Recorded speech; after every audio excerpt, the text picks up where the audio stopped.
Reka rero subira ndabaha ikaze mwese shuti banywanyi bacu mukunda kandi mugakurikira amakuru n'ibiganiro tubandanya kubashikiriza kuri imunesha kuri yanyu mukunda cyane imwe rudende ya Isange TV.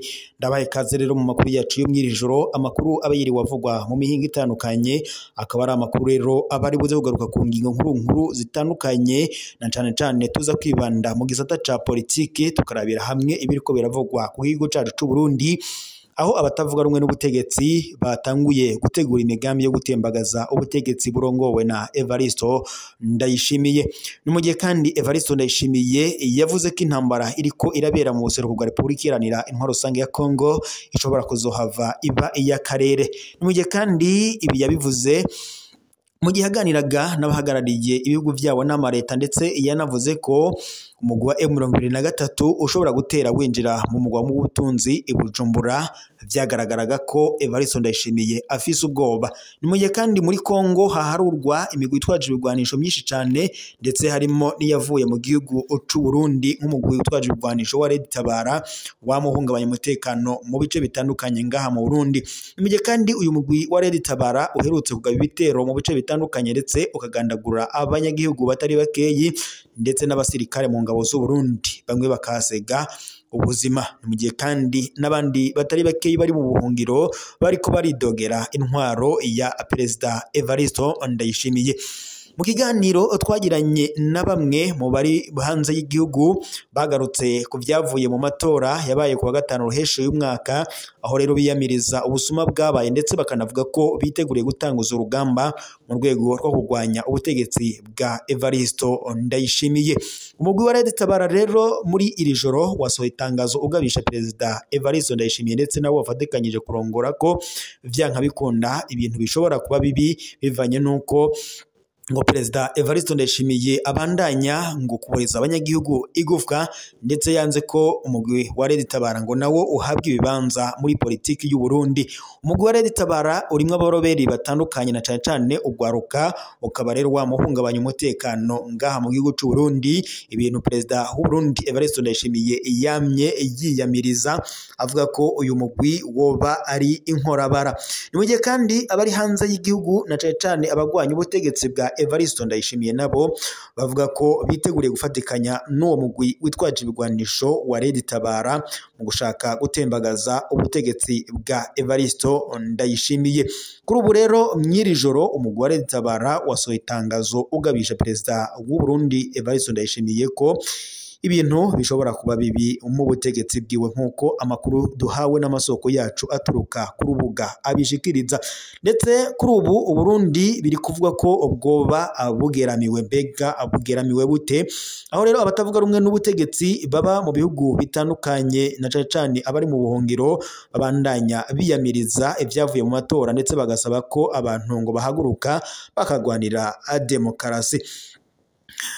Urunani rw'abatavuga rumwe n'ubutegetsi bwa Evaristo Ndayishimiye bari mu buhungiro rwarakoze ikiganiro n'abamenyesha makuru kuri uyu wa gatanu i Bruxelles, umurwa mukuru w'ishirahamwe ry'ubumwe bwa Buraya. Ni ikiganiro bagize kugira ngo banegure amatora y'abashinga amateka ndetse n'ayabajenama b'amakomine yo kuwa gatanu ruheshi y'umwaka yabaye mu Burundi. Abo batavuga rumwe kandi n'ubutegetsi bakaba bayita inkinamico y'amatora, bakabona ko ngo hagarutse intwaro y'igikenye y'umugambwe umwe ari wo wa CNDD-FDD.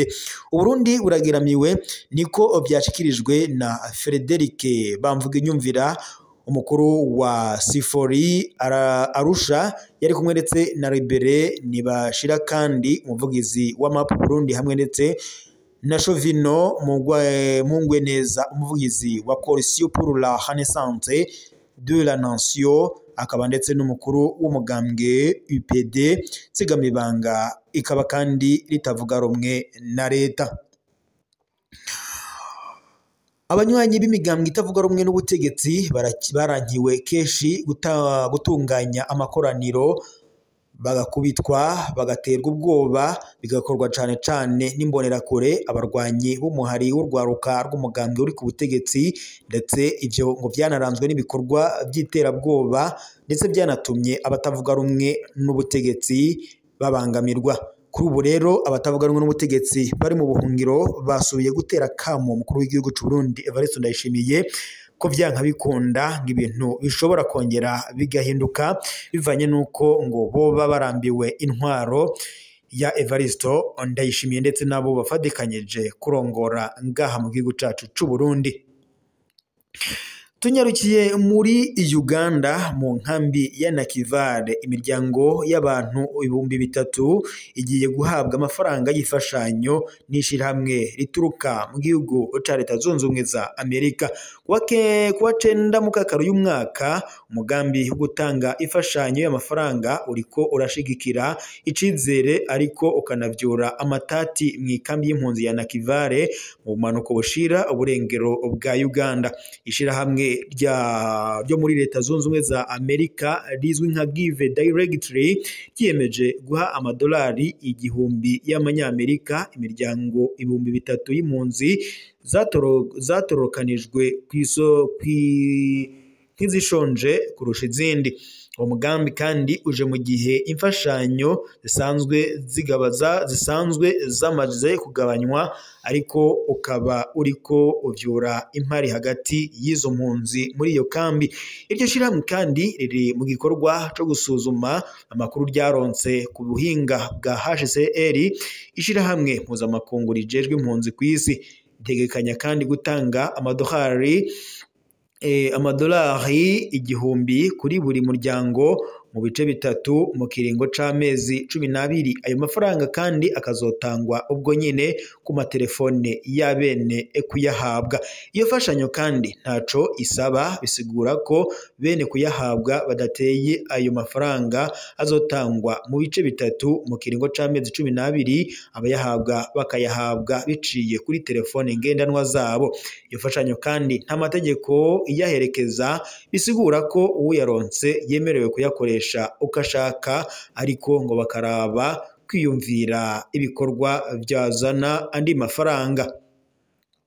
Isuzuma ku rubuga niyandikwa ririko rirabandanya. Imigwi y'abakozi ba Give Directly bariko baragendera imihana yo mu ikambi ya Nakivale irimwe impunzi zirenga 150, harimo ndetse n'abarundi bashika 33 kugira ngo bemeze urutonde rwatanzwe na HCR.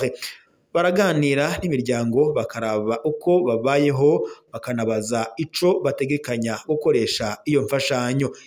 Ivyo bisunga mu gutanga iyo fashanyo.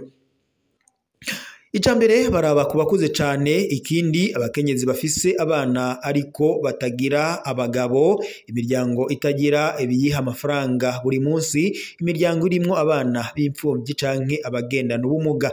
Umugambi wuzuza ibyakozwe na HCR. Uwo mugambi wa Give Directly uje inyuma yo guhagarikwa kw'imfashanyo y'amafaranga atangwa na HCR Nakivale kubera ukugabanuka kuburyo iryo shirahamwe ryaciye rihagarika imigambi myinshi yo gufasha hakoreshejwe amahera, bituma imiryango myinshi itagira ikiyifasha.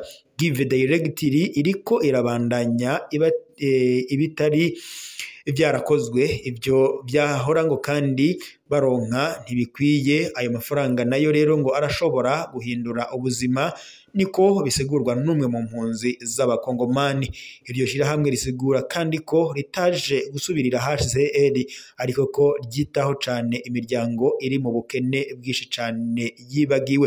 Agashavu n'amakenga mu zindi mpunzi. Nubwo imigambi ari myiza, ako kigoro kariko karatera uruhagarara. Impunzi nyinshi zitanditswe ziriyamiriza imfashanyo ibonwa ko irenganya kandi ikumira.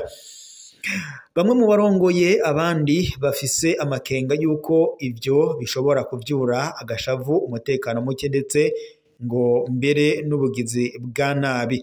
Gutanga amafaranga ku bantu bakeya ngo bishobora gutuma haduka amatati, harahakwa ndetse ngo kuba ubusuma, ibitero canke ukugwanya abandi, niko bibandanya bisigurwa. Hari benshi basaba ko HCR yosubiramwo ico gikorwa kugira ngo hatangwe imfashanyo ku buryo bwisumbuye kandi budakumira. uko Give Directory ikora ubwo buryo gutera intege. Give Directory ryashinzwe mu mwaka wa 2009 n'abanyeshuri bahoze biga muri kaminuza ya Harvard igendera ku ciyumviro cuko abari mu bukene nibo bazi neza ico bakeneye. Iryo shirahamwe riranegura cane ubuhinga bwa kera bukoreshwa n'abagira neza aho ayo mashirahamwe afata ingingo mu kibanza c'abafashwa. Gutanga amafaranga nyene bifasha abantu gukora imigambi ihuye n'ivyo bakeneye aho gufata ingingo kubeshwaho n'ingingo zifatiwe ku birometero ibihumbi n'ibihumbi. Ubwo buhinga bumaze gukoreshwa mu bihugu birenga 15 ubu. Uwo munsi abantu barenga ibihumbi 17 baronkejwe imfashanyo ku mafaranga arenga imiliyoni 900 y'amadolari y'abanyamerika kubw'iryo shirahamwe. Iyo fashanyo itangwa neza ariko ishinzwe ijisho. Umugambi w'Inakivare urakurikiranwa cane n'amashirahamwe yo muri ico gihugu harimo HCR ndetse n'impunzi. Ugenda neza kwawo ngo kuzova ku kuntu hazoba habayemwo umuco mu gutora abahabwa iyo mfashanyo, umutekano w'abayironkejwe hamwe ndetse n'akamaro k'ubutunzi kubazoba barayironkejwe.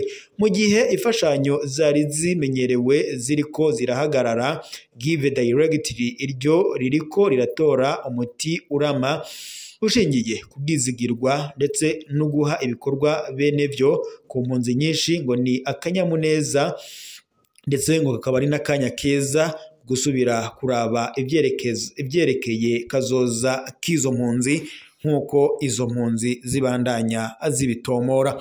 Reka rero shimire mwese mwari kumwe natwe mu makuru twariko tubashikiriza ayo mwiri joro tubaye tuyasozereye ngaha. Turaza gusubira mu gatondo mu makuru araza kubagizwe ko gusa no bibutsa gufyonda s'abonner suivre ndetse na partager niba mutarafyonda kugira muze murabona notification zijyanye n'amakuru yose tuba turiko turabashikiriza gatanu ku kandi.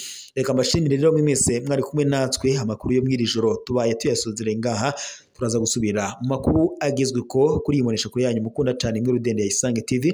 Imbonesha kure ibashikiriza amakuru n'ibiganiro biba bigezo kandi biba byakorewe amatohoza mu bisata bitandukanye nka politiki, umutekano, inkino, indero, iperereza, agateka kazi na muntu mu makungu ya kure ndetse n'andi makuru yose abarika aravugwa ijya nino. Reka shimire mwese mwadukurikiraga muri mu micungararo igize igihugu cyacu, abadukurikiraga bari mu bihugu bibanye ndetse n'abari mu makungu ya kure mwese ndabashimiye kuba mwari kumwe natwe mu makuru twariko turabashikiriza. Reka tuyasozere ngaha, turaza gusubira mu makuru araza kuba agezwe ko mu gatondo. Ndabashimiye rero muri ahari yana.